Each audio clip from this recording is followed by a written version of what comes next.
I'm Lee Mather and I'm the Game Director of F1 2018, and I'm here at the moment stood on the Silverstone wing, and soon I'm going to take you downstairs into one of the garages where I'm going to talk about some of the career enhancements that we've made to F1 2018.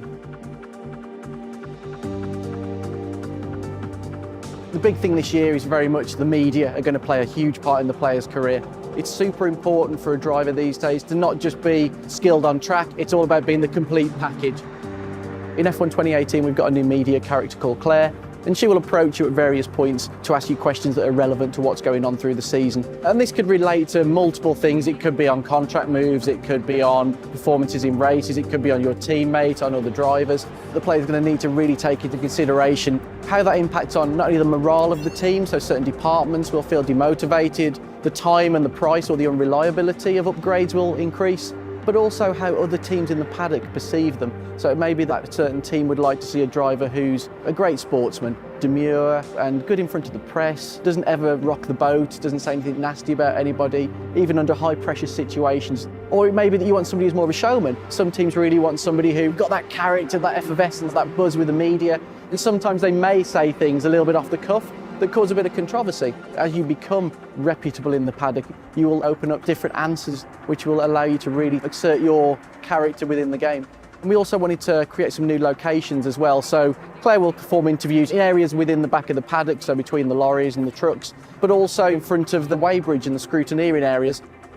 Answering questions to the media will give an instant outcome there and then. If you impact negatively or positively on a department or your relationship with a team, be that your team or another team, you'll be made aware of that.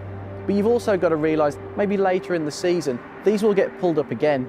And if you've made a promise earlier in the season that you intend to achieve something, that might get pulled up again by the press. You really don't want to make yourself look like an idiot by over-promising, but also you don't want to rubbish people. It's important to maintain a level of professionalism in the game. This is an entirely new system compared to what we did in 2010. It's not built upon any of that technology. The whole thing is tied very closely to all areas of your career.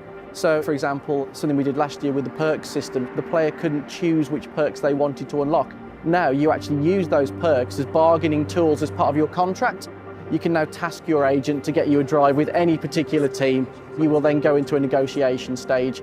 And this is something that we're actually extending across the whole season as well. So there will be key points in the season where the contract windows open again.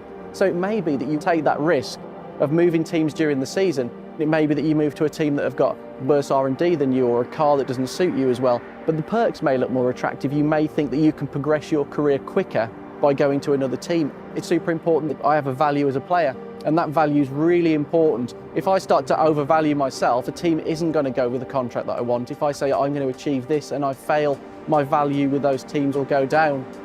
In F1 2018, the player will have rivalry with their teammate. That's always the benchmark for how good you are within the team, because obviously you're using exactly the same machinery. But you can also now challenge another rival off the grid. So you can pick who you want to try and beat. And the key thing with that is you can bet your skill level against another driver.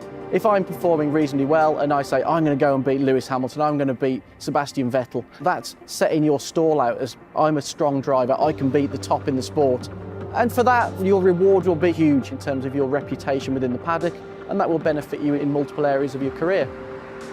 Broadcast style for Formula One's always been something that we've been super passionate about, really representing the sport very cinematically, giving those beautiful intros, having real-world commentators talking about what's going on. So this year we've expanded that system to take into account a lot more of what's going on throughout the course of the season. So now race intros will feature things that have occurred in previous races. The press will refer to things that have happened in previous races. So it's not just a case of on a race-by-race basis. This is a long season, and everything that happens will play out through the eyes of the media and through your team.